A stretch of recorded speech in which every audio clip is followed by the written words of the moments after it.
અમરેલી ખાંભામાં ગૌમાતાને રાષ્ટ્રમાતાનો દરજ્જો આપવાની માંગ સાથે ગૌ ભક્તો દ્વારા મામલતદાર મારફત મુખ્યમંત્રી આવેદનપત્ર પાઠવાયું.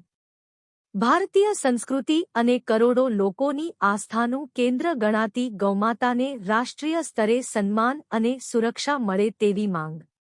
મોટી સંખ્યામાં ગૌરક્ષકો રેલી સ્વરૂપે ખાંભા મામલતદાર કચેરીએ પહોંચ્યા, સૂત્રોચ્ચાર સાથે કરી રજૂઆત.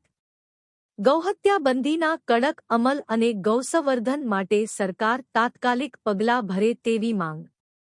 મોટી સંખ્યામાં ગૌપ્રેમીઓ, સામાજિક આગેવાનો અને યુવાનો હાજર રહી ગૌમાતાને રાષ્ટ્રમાતાનો દરજ્જો આપવા કરી માંગ.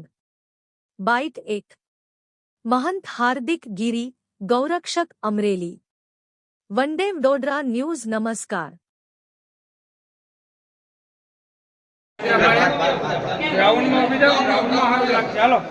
શું અને તમે આજે ગૌ રક્ષકો ભેગા થઈને આજે આવેદનપત્ર આપ્યું, શું આવેદનપત્ર છે ને આખી શું માંગ છે, વાત કરજો. હું મહંત શ્રી હાર્દિક ગીરી, નાગદેવતા મંદિર, અમરેલી, એક ગૌરક્ષક છું અને ગૌરક્ષકના નાતે આજે મારી જવાબદારી હતી કે ખાંભા મારે આવવાનું અને આવેદનપત્ર આપવાનું. આવેદનપત્રનો હેતુ જરા એવો હતો કે ગાય માતા એ રાષ્ટ્રમાતા જાહેર થાય.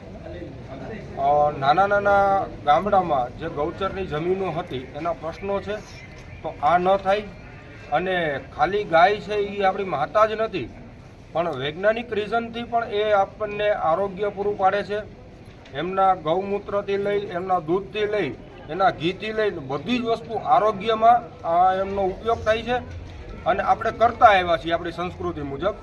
તો એને એક અલગ ક્ષેત્ર મળે, માતાનો દરજ્જો મળે, એ હેતુથી આ બધા ગૌભક્તો ભેગા થયા હતા. પૂરા રાજ્યમાં આજે 7 તારીખે આવેદનપત્ર દેવામાં આવ્યું છે કે સરકારશ્રી એમની નોંધ લઈ અને કયેક રાજ્યમાં તો ગાય માતાનો એમનો દરજ્જો આપી દેવામાં આવ્યો છે. આખા ભારતમાં 27 તારીખે ગો આહ્વાન અભિયાન અંતર્ગત 27 તારીખે બધી આવેદનપત્ર દેવામાં આવ્યું હતું, પણ જ્યારે ગુજરાતમાં ચૂંટણી હતી એના હિસાબે 7 તારીખ રાખવામાં આવી હતી. હું માંગ હું તમારી ગાય માતાને રાષ્ટ્રમાતાનો દરજ્જો મળે. કોને આવેદનપત્ર આપ્યું આજે? અમે મામલતદાર સાહેબને આપ્યું છે. એમાં 4 કોપી છે. એક નરેન્દ્ર સાહેબ મોદીને, એક ભૂપેન્દ્રભાઈ પટેલને, એક અહીંના રાજ્યપાલને અને એક રાષ્ટ્રપતિને. ઓકે.